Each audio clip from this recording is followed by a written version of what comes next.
ख्वाहिश है हर असम्बली और हर वज़ीर आज़म अपनी मुद्दत पूरी करे। नई हुकूमत मईशत को ठीक कर देगी। नवाज शरीफ ने कहा है कि सियासी अदम इस्तेहकाम की कोई बात नहीं, मईशत से सारे मामला जुड़े हुए हैं। नई हुकूमत से सियासी इस्तेहकाम आएगा। तवील अरसे बाद पार्लियामेंट आना अच्छा लगा। मियां नवाज शरीफ की ज़ेर सदारत पार्लियामानी पार्टी का इजलास। शहबाज शरीफ को वज़ीर आज़म नामजद करने के फैसले की तौसीक कर दी गई। पार्लियामानी पार्टी का कायद मोहम्मद नवाज शरीफ और सदर शहबाज शरीफ की क़यादत पर भरपूर एतमाद का इजहार। कौमी असम्बली इजलास की हिकमत अमली भी तय। मुस्लिम लीग नून ने स्पीकर कौमी असम्बली के लिए अयाज सादिक को नामजद कर दिया। शहबाज शरीफ का कहना है सियासी अदम इस्तेहकाम खत्म करने के लिए हर तबका अपना किरदार अदा करे।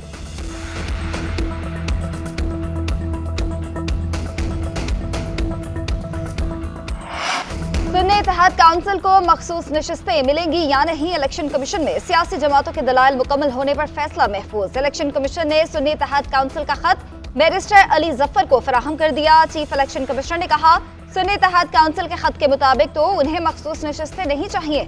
अली जफर ने दलाइल में कहा कि आइन सियासी जमात और पार्लिमानी पार्टी में तफरीक करता है। आज़ाद अरकान की शमूलियत के बाद मखसूस नशिस्तों के हकदार हैं। आज़ाद अरकान की शमूलियत के बाद SIC पार्लिमानी पार्टी बन गई। MQM के वकील फरोग नसीम ने दलाइल में कहा कि सुन्नी इत्तेहाद काउंसिल की लिस्ट ही नहीं है। मखसूस नशिस्तें तरजीही फहरिस्तों को सामने रख कर तकसीम होंगी। लिस्ट में नाम कम पड़ जाएं तो नामों की स्क्रूटनी दोबारा होगी। Member election commission Ikramullah Khan ने रिमार्क्स दिए कि सुन्नी इत्तेहाद काउंसिल को मखसूस नशिस्तें ना दी तो दूसरी जमातों में तकसीम कर देंगे।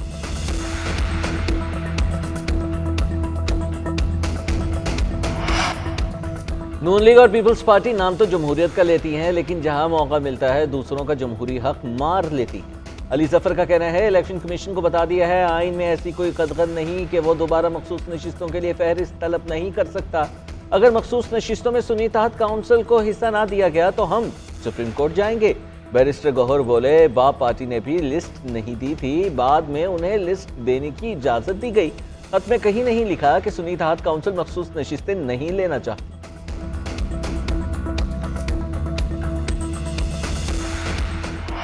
सदर की मंजूरी के बगैर ही कौमी असम्बली का इजलास कल सुबह 10 बजे तलब। असम्बली सेक्रेटेरिएट का नोटिफिकेशन जारी। स्पीकर राजा परवेज अशरफ असम्बली इजलास की सदारत करेंगे। निगरान वजीर आजम अनवारुल हक काकड़ ने इजलास बुलाने की समरी स्पीकर ऑफिस को भेजी थी। निगरान वजीर आजम ने वजारत कानून, अटॉर्नी जनरल और वजारत पार्लिमानी अमूर से मुशावरत के बाद एडवाइस भिजवाई थी। हुकूमत ने सदर को भी इजलास बुलाने की समरी इरसाल की। सदर मुमलिकत की जानिब से कोई जवाब नहीं मिला।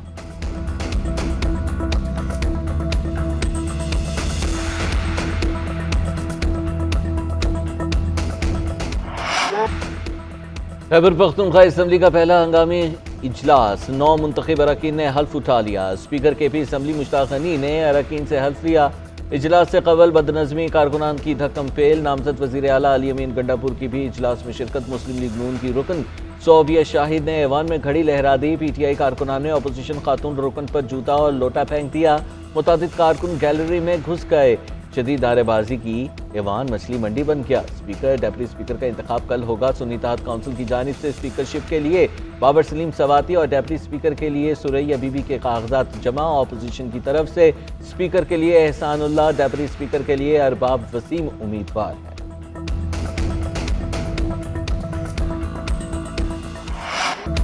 आए मिलजुल कर ऐवान चलाएं। वज़ीर आला पंजाब मरियम नवाज की ओपोजिशन को पेशकश। कहती हैं खिदमत करना मेरा फर्ज है और मैं ये करती रहूंगी। खिदमत करके हम सारे मुखालिफिन को गलत साबित करेंगे। मेरा काम पंजाब के आवाम के लिए आसानी पैदा करना है। मुझ पर मुश्किल वक्त आए वो बर्दाश्त कर लूंगी, लेकिन आवाम पर मुश्किल बर्दाश्त नहीं करूंगी। उधर पंजाब असम्बली का इजलास 358 अरब रुपए का बजट मंजूर। रकम 1 मार्च से 31 मार्च तक सरकारी अखराजात की अदायगी के लिए खर्च होगी।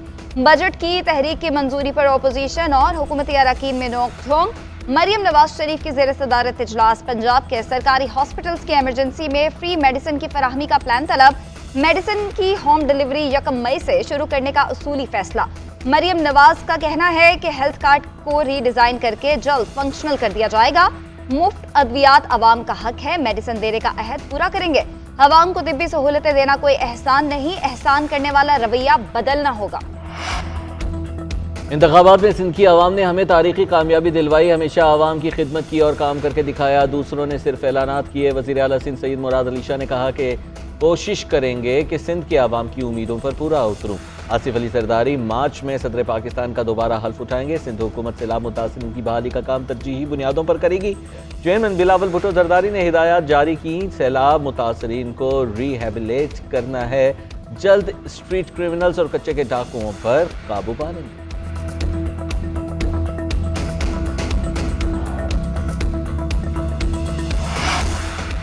तहरीक इंसाफ और सुन्नी इत्तेहाद काउंसिल की मुश्तरका पार्लिमानी पार्टी का इजलास। उमर अयूब को वजीर आजम का उम्मीदवार नामजद करने की मंजूरी दे दी गई। पीटीआई के रहनुमा बैरिस्टर गौहर का कहना है, कौमी असम्बली के इजलास में 1 हफ्ते की ताखीर भी हो जाए तो कोई फर्क नहीं पड़ता। ऐवान अभी मुकम्मल नहीं, ऐसे में असम्बली का इजलास बुलाना मुनासिब नहीं।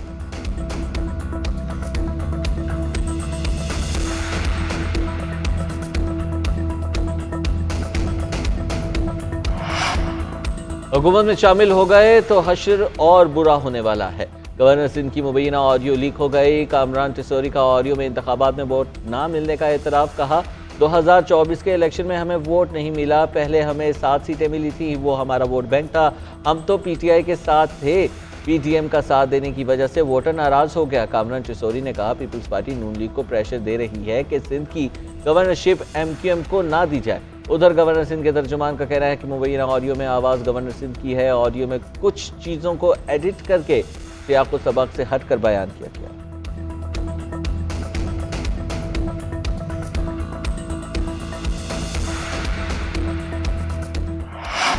बलोच तलबा की अदम बाजियाबी से मुतालिक इस्लामाबाद हाई कोर्ट में केस की समाअत। निगरान वजीर आजम अनवारुल हक काकड़ इस्लामाबाद हाई कोर्ट में पेश। अटॉर्नी जनरल ने दलाइल दिए कि 4 तलबा को ट्रेस नहीं किया जा सका।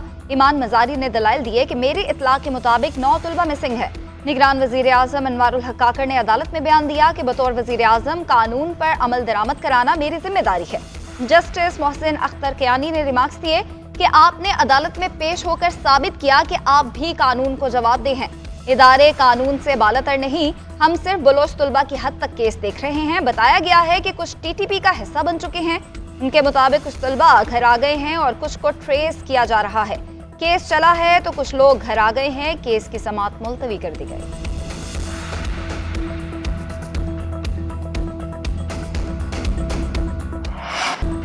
निगरान वज़ीर आज़म की इस्लामाबाद हाई कोर्ट में सहाफ़ियों से गैर रस्मी गुफ्तगू। सहाफ़ी ने सवाल किया कि आपने जबरी गुमशुदगियों का दिफा किया, जिस पर अनवारुल हक काकड़ बोले मैंने गुमशुदगियों का दिफा नहीं किया, जबरी गुमशुदगी के नाम पर रियासत पर लगने वाले इल्ज़ाम का दिफा किया। सहाफ़ी ने सवाल किया जो लोग आज़ाद हुए हैं उनसे सवाल तो पूछे। निगरान वज़ीर आज़म ने कहा मैं क्यों सवाल पूछूं, मैं तो आपसे गुफ्तगू करने की कोशिश करता हूं, आप लड़ने की कोशिश करते हैं। इल्ज़ाम को इलामी पैगाम ना समझे, तहकीकात करेंगे, जब नताइज आ जाएंगे तो आपसे शेयर कर देंगे।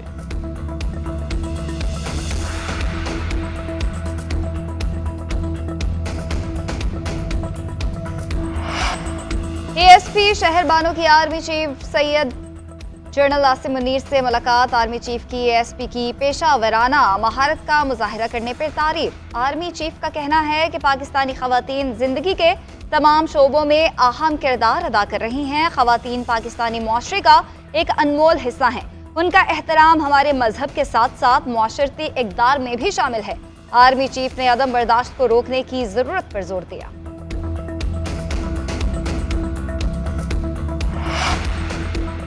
इलेक्शन कमीशन ने N15 मानसेरा से नवाज शरीफ की दरखास्त खारिज कर दी। कमीशन ने साबिक वज़ीर आज़म की इंतखाबी उज़रदारी पर समाअत की। नवाज शरीफ को इलेक्शन ट्रिब्यूनल से रुजू करने की हिदायत भी जारी कर दी। रिटर्निंग ऑफिसर को 3 दिन में हल्के का हतमी नतीजा मुरतब करने का भी हुक्म दे दिया। आम इंतखाबात में N15 मानसेरा से नवाज शरीफ को पीटीआई के हिमायत याफ्ता आज़ाद उम्मीदवार ने शिकस्त दी थी।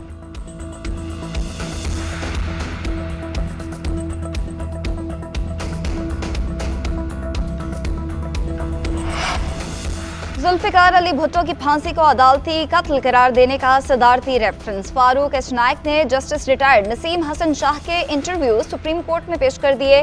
चीफ जस्टिस ने इस्तफसार किया कि क्या इंटरव्यू में कहा गया है कि फैसला दबाव में किया गया। फारूक नायक ने कहा कि नसीम शाह ने इंटरव्यू में कहा कि मार्शल लॉ में अदलिया जर्नल्स के मातहत होती है। चीफ जस्टिस बोले जस्टिस नसीम हसन शाह ने जो कहा उसका सजा से ताल्लुक नहीं है। जस्टिस याहिया आफरीदी ने रिमार्क्स दिए कि इंटरव्यूज के ट्रांसक्रिप्ट का मुतल्लिका हिस्सा बता दें, उसका जायजा ले लेंगे। चीफ जस्टिस ने इस्तफसार किया कि क्या तफ्तीश बंद होकर दोबारा खोली जा सकती थी या नहीं? क्या हाई कोर्ट में ये ट्रायल सीधा मुंतकिल हो सकता था या नहीं? जब रेफरेंस भेजा तो वजीर कानून कौन था? चीफ जस्टिस का इस्तफसार। पाकिस्तान की नई मखलूत हुकूमत का इंतखाबी मैंडेट मुश्किल इस्लाहात के लिए ज्यादा मजबूत नहीं। आलमी रेटिंग एजेंसी मूडीज ने पाकिस्तान की सियासी और मौशी सूरत हाल पर रिपोर्ट जारी कर दी। रिपोर्ट के मुताबिक नई मखलूत हुकूमत के लिए गैर यकीनी सूरत हाल बरकरार रहेगी। 8 फरवरी को मुतनाज़ इंतखाबात के बाइस सियासी खतरात ज्यादा हैं। मूडीज के मुताबिक IMF से नया कर्ज प्रोग्राम, दीगर ममालिक और इदारों से कर्ज का हुसूल मुश्किल होगा। मूडीज ने पाकिस्तान की आउटलुक मुस्तहकम लेकिन तवील मुद्दती CAA3 रेटिंग बरकरार रखी।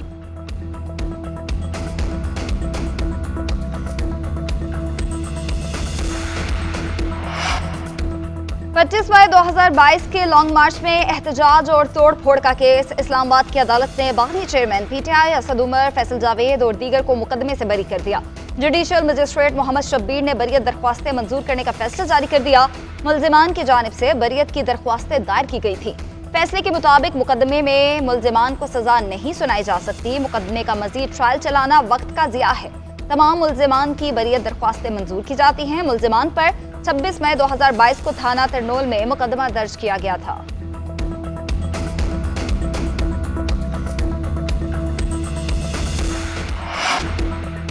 PSL सीजन 9 के टिकटों में मुबैना हेरा फेरी। लाहौर के कजाफी स्टेडियम के बाहर मैचों के दाखिले टिकट की मुबैना ब्लैक मार्केटिंग। जराये का कहना है टिकटों की ब्लैक मार्केटिंग के लिए PCB मुलाजमीन ने मुबैना तौर पर एजेंट्स रखे हुए थे।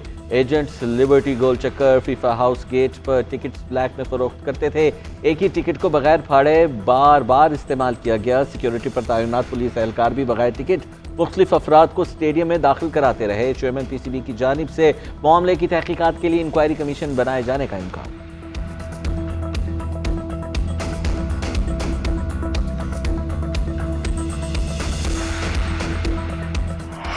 पाकिस्तान सुपर लीग के सुपर मुकाबले जारी। सीजन 9 के मैचेस के लिए शहर कायद में रौनकें लग गई। कराची किंग्स और इस्लामाबाद यूनाइटेड में पंजा आजमाई। नेशनल स्टेडियम में मार्का शाम 7 बजे शेड्यूल।